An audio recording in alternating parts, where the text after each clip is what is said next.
प्रिय साथियों, नमस्कार। मैं संजू कुमारी सरोज आप सभी का सरोज संपदा चैनल पर सहृदय स्वागत करती हूँ। इस सेशन में हम सब आज यूजीसी नेट जेआरएफ पेपर 2 दिसंबर 24 के लिए एजुकेशन पेपर प्रैक्टिस सेट के रूप में जो प्रीवियस ईयर क्वेश्चन दिसंबर 2005 से 20 प्रश्नों को संयोजित किया गया है। इसमें एजुकेशन शिक्षा शास्त्र से जो भी प्रश्न पूछे गए एनटीए द्वारा उसे हम लोग साझा करेंगे। सेशन पर नए हैं तो सेशन को सपोर्ट, लाइक, कमेंट, शेयर करें जिससे एक दूसरे का हौसला अफजाई हो सके। ज़्यादा लेट न करते हुए प्रश्न की ओर चला जाए।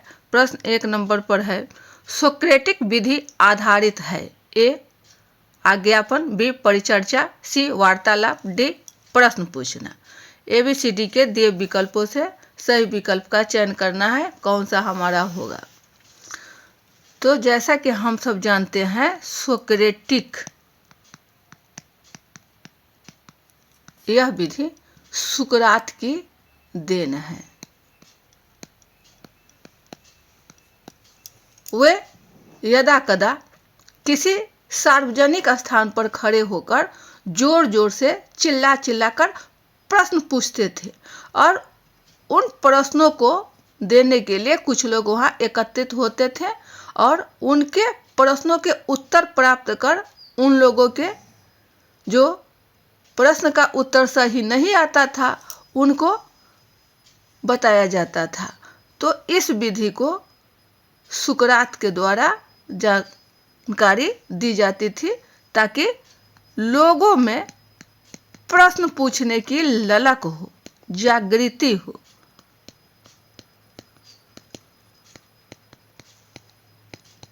इस प्रकार वे स्वयं सुकरात महोदय लोगों द्वारा पूछे गए प्रश्नों का उत्तर देते थे। यह विधि सोक्रेटिक विधि कहलाया और ऑप्शन हमारा डी की ओर है, प्रश्न पूछना। ये रहा सही आंसर का मिलान।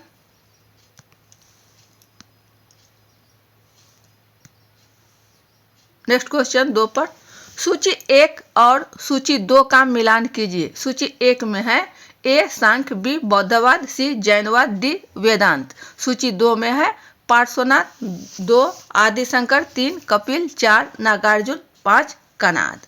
सही विकल्प का चयन करना है, कौन सा हमारा हो जाएगा।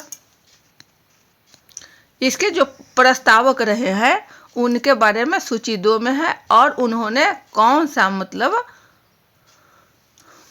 का प्रतिपादन किया उसके बारे में है। तो सांख्य, जैसा कि सांख्य जो है वो है आपको संख्या से, तो ये कपिल मुनि की देन है। ये सांख्य आपका A3 होगा, A3।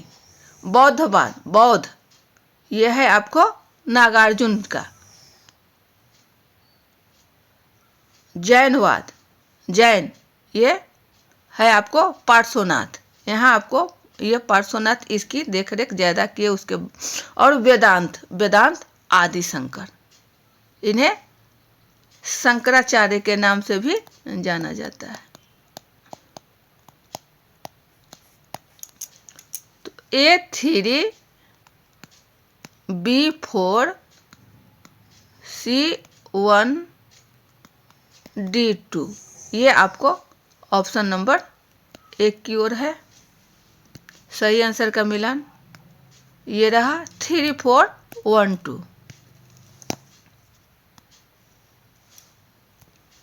नेक्स्ट क्वेश्चन 3 की ओर, दर्शन की कौन सी शाखा प्रभावात्मक अनुशासन में आस्था रखती है। ए अस्तित्ववाद, बी यथार्थवाद, सी आदर्शवाद, डी प्रयोजनवाद।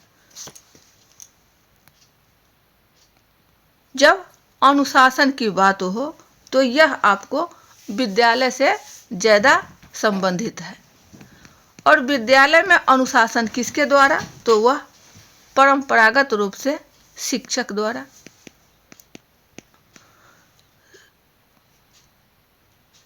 और शिक्षक एक ऐसे बिंदु है जो हमें उचित अनुचित का मार्गदर्शन बताते हैं। वे सामाजिक वातावरण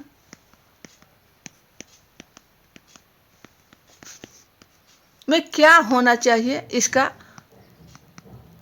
प्रत्यक्ष और अप्रत्यक्ष दोनों रूप से छात्र पर जो प्रभाव पड़ता है उसका मार्गदर्शन मिलता है। शिक्षक अपने छात्रों को चेतन अचेतन रूप में वो अनुकरण करते हैं। यह आदर्शवाद प्रभावात्मक अनुशासन रखता है, इसमें वह आस्था रखती है। हमारा क्या हो जाएगा? ऑप्शन सी की ओर, आदर्शवाद। ये रहा सही आंसर का मिलान, ऑप्शन सी। नेक्स्ट क्वेश्चन 4 पर सूची 1 और सूची 2 का मिलान कीजिए। सूची 1 में है ए अस्तित्ववाद, बी प्रकृतिवाद, सी प्रयोजनवाद, डी आदर्शवाद। और सूची 2 है आपको 1 सहज बोध के लिए शिक्षा, 2 परिवर्तन के रूप में शिक्षा, 3 शिक्षा अन्वेषण कार्य के रूप, 4 मानव व्यक्तित्व के विकास के लिए शिक्षा, 5 शिक्षा जीवन की समस्याओं के हल के लिए। कौन सा हमारा हो जाएगा ABCD में? अस्तित्ववाद ए नंबर पर हमारा है यहाँ अस्तित्ववाद। तो यह अपने के लिए, स्वयं के लिए कि हमारा एग्जिस्ट कैसा हो, हमारा अस्तित्व कैसा, वो अपने व्यक्तित्व के निर्माण के लिए यह कार्य करता है। तो अस्तित्ववाद क्या हो जाएगा? सहज बोध के लिए शिक्षा, सहज बोध। ए हमारा हो रहा है 1 के लिए। बी है प्रकृतिवाद, तो जहाँ हमें मिले प्रकृति तो यह प्रकृति से ही रिलेटेड होगा, इसमें कहीं कुछ अति नहीं है। तो ये आपका हो जाएगा शिक्षा अन्वेषण कार्य के रूप। अन्वेषण मतलब यह जो है ह्यूरिस्टिक विधि, खोज करने के लिए, खोज कर करके प्रकृति से हम शिक्षा को अपने आप में आत्मसात करते हैं। A1 हो गया, बी आपका 3, A1 B 3। सी कह रहा है प्रयोजनवाद। यह प्रयोजनवाद मतलब कि जो कुछ भी है वह प्रैक्टिकली रूप से हो, कोई भी हमारे पास प्रॉब्लम क्रिएट हो तो उसका सॉल्यूशन भी होना चाहिए। ये आपका आ जाएगा शिक्षा जीवन की समस्याओं के हल के लिए, प्रयोजनवाद। C5। डी आदर्शवाद, मानव व्यक्तित्व के विकास के लिए, यह शिक्षक और छात्र से संबंधित। तो डी हमारा क्या हो गया? 4, D4। यानी हमें मिल रहा है 13, 54। जो दिए गए ऑप्शन में कहीं भी 13, 54 आपको नहीं मिल रहा है। यदि यह नहीं मिल रहा है तो यह समझा जा रहा है कि यह जो प्रश्न है आपको NTA द्वारा खारिज कर दिया गया है। यह UGC नेट का प्रश्न है और यह आपको इसे उत्तर से वंचित किया गया है, इसलिए इसको हैज लगा कर करके रखा गया है। लेकिन सही मिलान ऐसे ही आपका होगा।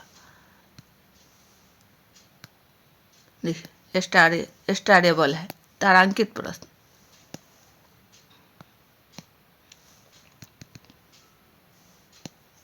चलिए नेक्स्ट क्वेश्चन 5 की ओर। तत्व भौतिकी मुख्य रूप से संबंधित है। ए अनुदेशन की विधियों से, बी शिक्षा के लक्ष्यों से, सी स्वतंत्रता और अनुशासन, डी पाठ्यक्रम। सही विकल्प का चयन करना है ABCD के विकल्पों से। तत्व भौतिकी, यह जो है तत्व मीमांसा,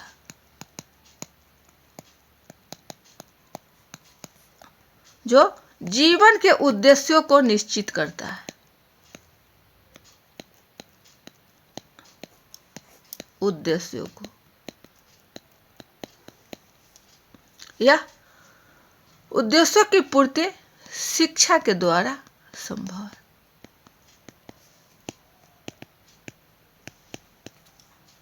जब हमारा उद्देश्य स्पष्ट नहीं होता है तब कार्य योजना निर्धारण नहीं होगा। इसलिए पहले उद्देश्य को स्पष्ट किया जाए, यह तथ्य आपको तत्व भौतिकी कराती है।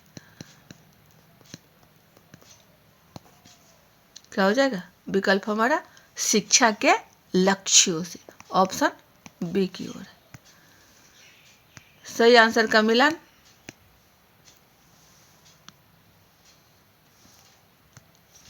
नेक्स्ट क्वेश्चन 6 की ओर। आदर्शवाद के अनुसार ए वस्तुओं की अपेक्षा विचार अधिक महत्वपूर्ण है, बी विचारों की तुलना में वस्तुएं अधिक महत्वपूर्ण है, सी विचार और वस्तुएं दोनों महत्वपूर्ण है, डी विचार और वस्तुएं दोनों महत्वपूर्ण नहीं है। सही विकल्प क्या होगा? आदर्शवाद, जहां हमें विभिन्न प्रकार के अनुशासन, पाठ्यक्रम, विद्यालय, समय पाबंदी सब कुछ सिखलाता है, वो हमारा आदर्शवाद है।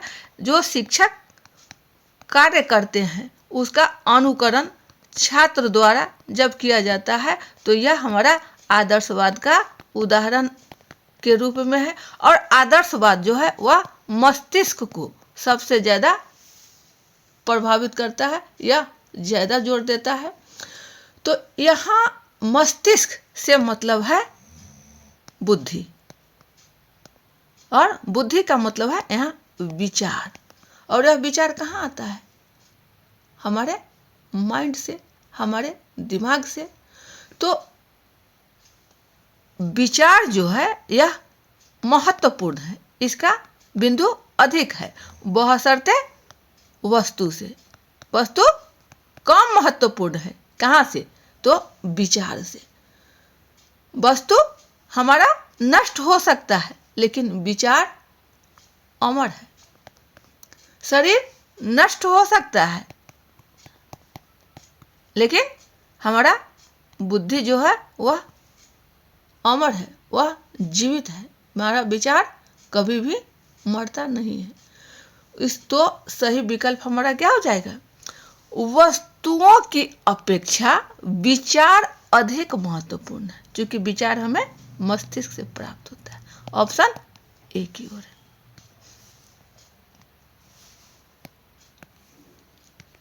यह है आपका सही आंसर का मिलान। नेक्स्ट क्वेश्चन 7 की ओर। सत्य वही है जिसे हम प्रत्यक्ष रूप से देखते हैं, वह है ए प्रकृतिवाद के अनुसार, बी यथार्थवाद के अनुसार, सी अस्तित्व के अनुसार, डी आदर्शवाद के अनुसार। क्या होगा सही विकल्प?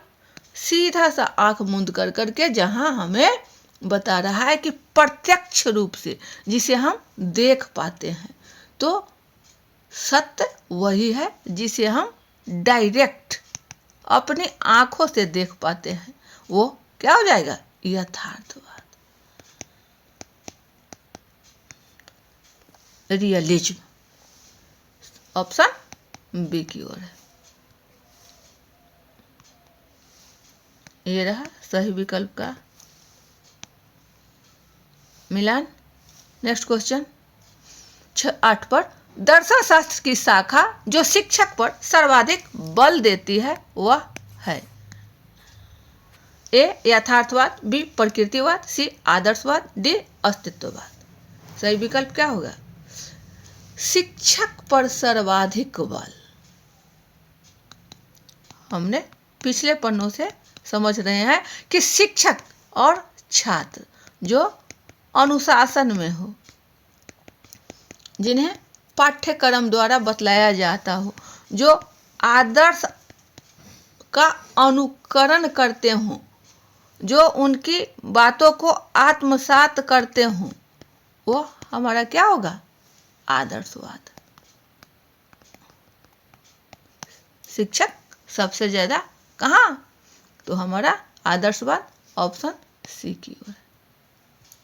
वहीं प्रकृतिवाद जो ये है वो खोज की विधि से, प्रकृति में जो भी है उसके आधार पर छात्र शिक्षा ग्रहण करते हैं। यथार्थवाद अभी हम लोगों ने देखा डायरेक्ट प्रत्यक्ष रूप से। जो अस्तित्ववाद यह स्वयं के लिए, व्यक्ति विशेष के लिए अस्तित्ववाद। सही विकल्प हमारा सी की ओर है। आंसर का मिलान कर लिया जाए। ये रहा सही उत्तर। नेक्स्ट क्वेश्चन 9 पर। व्याकरण, शिक्षण में व्याकरण की संरचना जीवन की संरचना से जुड़ी होनी चाहिए। इस अनुदेशन प्रणाली पर बल दिया। ए अस्तित्ववादियों ने, बी आदर्शवादियों ने, सी यथार्थवादियों ने, डी प्रयोजनवादियों ने। सही विकल्प क्या होगा? तो व्याकरण शिक्षण जो है इसके पाठ्यक्रम पर बल दिया गया। किसने दिया? यथार्थवादियों ने। क्योंकि जब पाठ्यक्रम में वैज्ञानिक विषय समाहित हो तो वहाँ उचित स्थान उसे प्राप्त होता है और भाषा के माध्यम से अपने व्यक्तित्व का प्रदर्शन करते हैं, जिससे सही भाषा का प्रयोग हमारे व्यक्तित्व को दर्शाता है। क्या होगा? सही विकल्प सी यथार्थवादी। ये रहा सही विकल्प का मिलान। नेक्स्ट क्वेश्चन 10 पर है, प्रत्यक्ष परिणाम द्वारा अनुशासन पर बल दिया गया। प्रयोजनवादियों द्वारा, बी प्रकृतिवादियों द्वारा, सी यथार्थवादियों द्वारा, डी अस्तित्ववादियों द्वारा।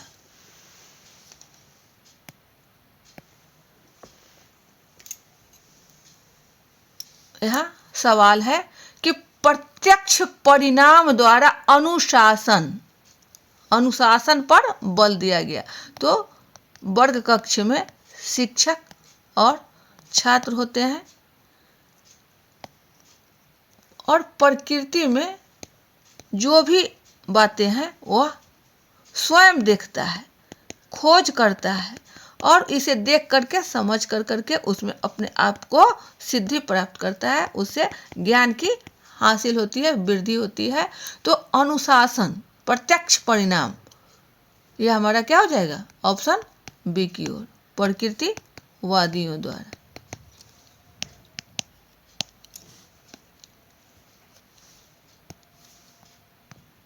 ये रहा सही आंसर का मिलान।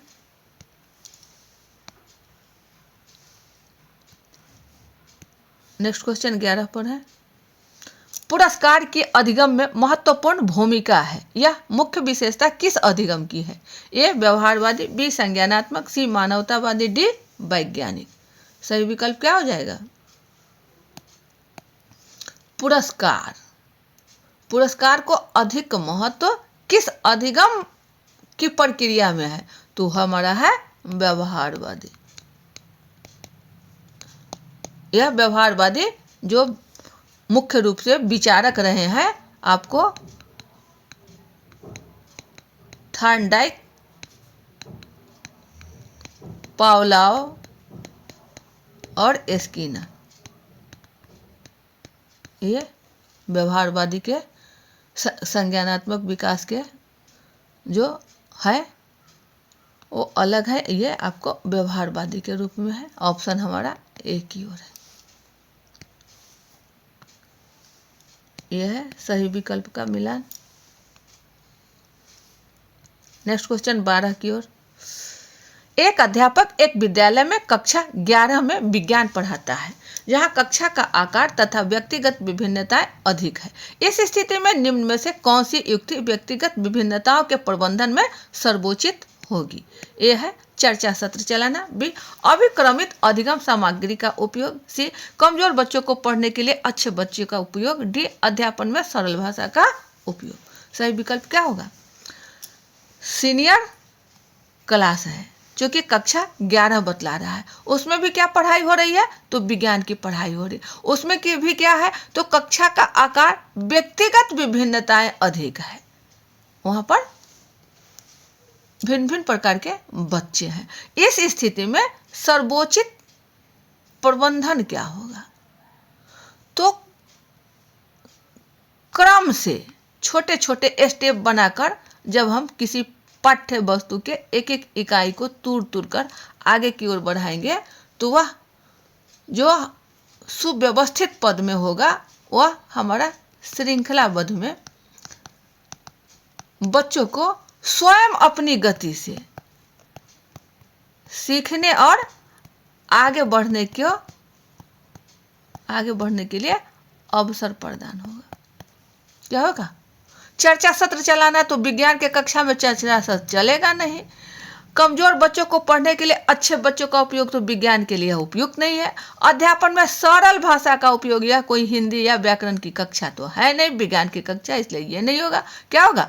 अभिक्रमित छोटे छोटे पदों को तूर तूर कर करके ढंग से ये हमारा क्या होता है? अभिक्रमित अधिगम सामग्री का उपयोग करना। ऑप्शन बी की ओर। ये रहा सही आंसर का मिलान। नेक्स्ट क्वेश्चन 13 में है, निम्न में से कौन सा निर्देशन का कार्य नहीं है? किसी व्यक्ति की सहायता करना। ए, अच्छी नौकरी पाने में। बी, अपनी क्षमताओं को पहचानने में। सी, अपनी स्थिति पर अभिमान करने में। डी, अपनी शक्ति तथा कमजोरी पहचानने में। सही विकल्प का चयन करना है। क्या हो जाएगा? कि किसी व्यक्ति की सहायता करना, सहायता करने के लिए कहा जा रहा है और पूछ रहा है कि कार्य नहीं है। कार्य कौन सा नहीं है? तो किसी को सहायता करना तो हमारी जो स्थिति है उस पर अभिमान करना, यह कतई उचित नहीं है, यह कार्य सही नहीं है। ऑप्शन हमारा सी हो जाएगा। जबकि किसी व्यक्ति की सहायता, अच्छी नौकरी पाने में किसी को हमने सहायता कर दिया तो यह हमारा निर्देशन का कार्य है। अपनी क्षमता को पहचानने में, वह जो व्यक्ति है उसमें क्या कैपेसिटी है उसको पहचान कराने के लिए हम यदि किसी की सहायता करते हैं तो यह हमारा निर्देशन का कार्य है। अपनी शक्ति तथा कमजोरी पहचानने में उसे कुछ मदद कर दिया गया व्यक्ति की तो यह हमारा निर्देशन का कार्य है। लेकिन अपनी स्थिति पर अभिमान करने में यह कतई उपयुक्त नहीं है। ऑप्शन सी की ओर। सही आंसर का मिलान।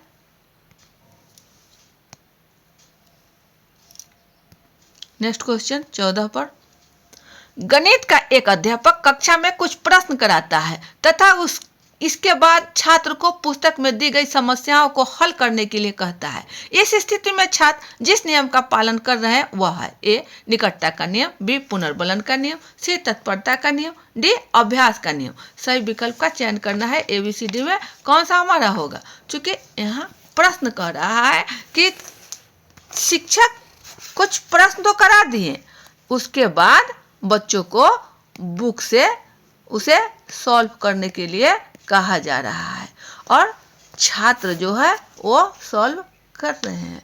तो यह किस नियम का पालन कर रहे हैं? छात्र जो कर रहे हैं कार्य वो आपका प्रैक्टिस कर रहे हैं,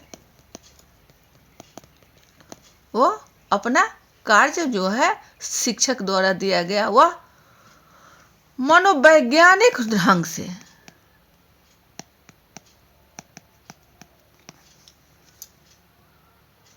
यह स्वीकार किया गया कि जो भी क्रियाकलाप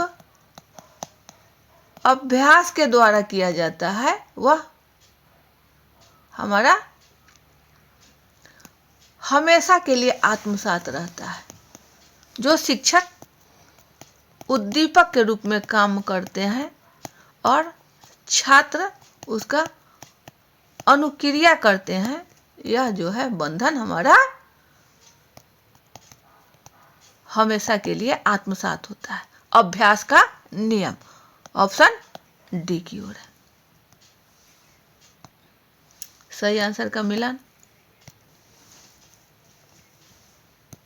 नेक्स्ट क्वेश्चन 15 की ओर, शिक्षा मनोविज्ञान में हम अध्ययन कर सकते हैं। ए, मानवीय व्यवहार का। बी, मानव मस्तिष्क का। सी, शिक्षा में असामान्य छात्र का। डी, अधिगम में छात्रों के व्यवहार में सुधार के तरीके का। सही विकल्प का चयन करना है। ABCD में क्या होगा? मनोविज्ञान शिक्षा में तो किसका? मानवीय व्यवहार का।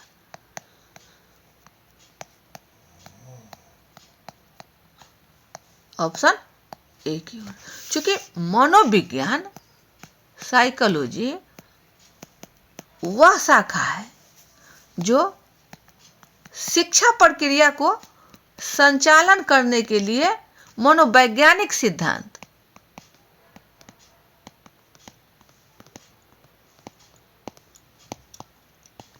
नियम का अध्ययन करती है।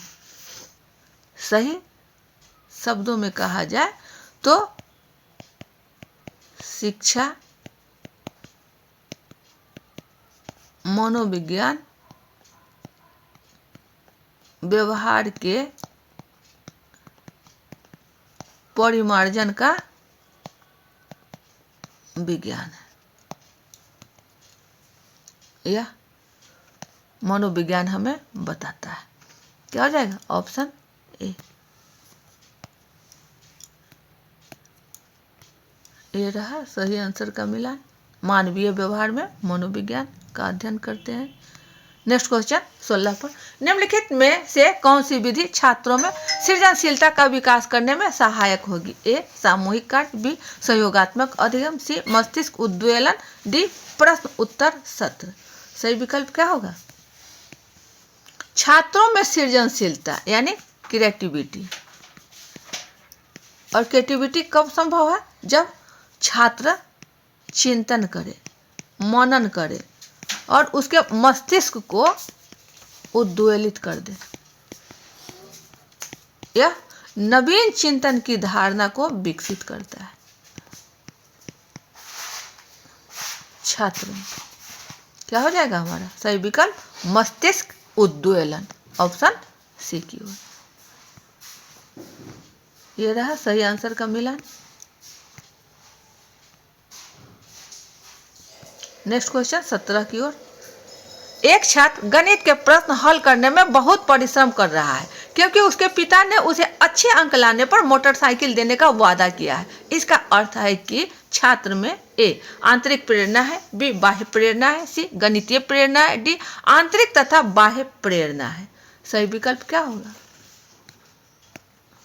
देखिए, छात्र जो है वह पढ़ रहा है लेकिन गणित में वह ज्यादा मेहनत कर रहा है, परिश्रम ज्यादा कर रहा है। क्यों? चूंकि उनके पिताजी ने कहा कि अच्छा अंक लाओगे तो तुम्हें मोटरसाइकिल दी जाएगी।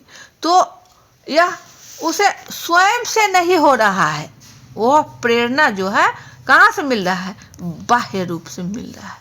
उसको जब बाहरी पिताजी के द्वारा कहा गया तब जाकर उसे आंतरिक अंदर से अभिलाषा हुई कि हम कुछ अच्छा करेंगे तो हमें मोटरसाइकिल की प्राप्ति होगी। या छात्र को अपने पिताजी के द्वारा कहा जा रहा है, ऑप्शन बी की ओर है। बाह्य प्रेरणा है, आंतरिक नहीं, वह पाने के लिए कर रहा है।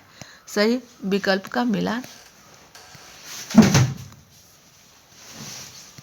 नेक्स्ट क्वेश्चन 18 की ओर, यदि एक बच्चा साधारण साहचर्य क्रियाओं से तार्किक क्रियाओं तक विकसित हो चुका हो तथा धन, ऋण, गुना, भाग कर सकता हो तो विकास के जिस स्तर पर वह पहुंच गया है वह है A sensory motor, B pre operational, C concrete operational, D formal operation. सही विकल्प का चयन करना है। क्या हो जाएगा? तो यह जो 4 ऑप्शन दिए गए हैं वह आपको जीन पियाजे के संज्ञानात्मक विकास से संबंधित है और इसमें कह रहा है कि छात्र का जो विकासशीलता है उसमें वह तार्किक रूप से जोड़, घटाव, गुना, भाग कर ले रहा है। अब इतना जो कर रहा है वह किस लेवल का है ये आपको अकॉर्डिंगली है।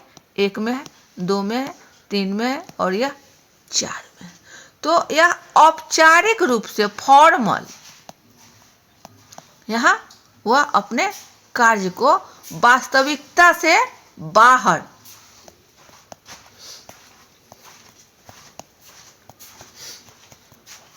हमारा ऑप्शन डी की ओर है, वह पहुंच गया है।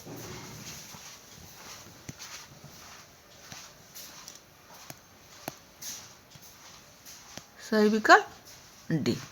नेक्स्ट क्वेश्चन 19 की ओर, निम्नलिखित का मिलान कीजिए। सूची 1 है और सूची 2 है। सूची 1 में है ए भाटिया, बी कैटल, सी स्ट्रॉन्ग, डी मैस्लो।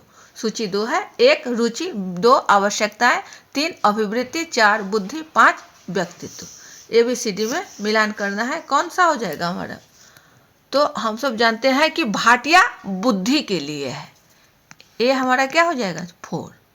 A4 हो जाएगा भाटिया बुद्धि। और कैटल व्यक्तित्व के लिए है तो B5। सी स्ट्रॉन्ग है, या किसके लिए? रुचि के लिए, C1 हो गया। मैस्लो जो हमारी आवश्यकताओं के लिए है तो D2, यानी 4 5 1 2 ऑप्शन ए की ओर है। ये रहा सही आंसर का मिलान। नेक्स्ट क्वेश्चन 20 की ओर, और ये हमारे सेशन का आखिरी प्रश्न है। पुनः जो शेष प्रश्न है उसको हम लोग नेक्स्ट डे साझा करेंगे। प्रश्न है, वृद्धि तथा विकास की प्रक्रिया के संदर्भ में निम्न में से कौन सी बात सही है? ए, दोनों प्रक्रिया प्राकृतिक है। बी, वृद्धि प्राकृतिक प्रक्रिया है तथा विकास में बाह्य कारक की आवश्यकता होती है। सी, यदि वृद्धि संतोषजनक है तो विकास स्वतः हो जाता है। डी, दोनों प्रक्रिया बिना बाह्य हस्तक्षेप के साथ साथ चलती है। सही विकल्प का चयन करना है कि वृद्धि और विकास के संदर्भ में कौन सी बातें सही है। तो ध्यान दिया जाए कि वृद्धि शब्द जो है यह हमें शारीरिक वृद्धि की बातें बताता है, जैसे कि शरीर की लंबाई, चौड़ाई। वही विकास जो है, विकास वह हमारे अंगों से है, शरीर के अंगों से है। और यह जो है वृद्धि जो हमारा है वह वंशानुक्रम और प्राकृतिक प्रक्रिया है, जबकि वृद्धि कुछ सीमा तक निर्धारित है और यह बाह्य कारक पर आधारित है। बाह्य कारक पर यह निर्भर करती है। ऑप्शन क्या होगा? वृद्धि प्राकृतिक प्रक्रिया है तथा विकास में बाह्य कारक की आवश्यकता होती है। यह हमारा ऑप्शन बी की ओर। सही आंसर का मिला ये रहा। तो ये थे आपके टॉप 20 क्वेश्चंस जो परीक्षोपयोगी है। आशा है आपको सेशन आनंददायी रहा होगा। सेशन को सपोर्ट, लाइक, कमेंट, शेयर करें जिससे एक दूसरे का हौसला अफजाई हो सके। पुनः हम सब अगले सेशन में मिलते हैं। अब सेशन को यहीं बाइंड अप किया जाता है। जय हिंद, वंदे मातरम।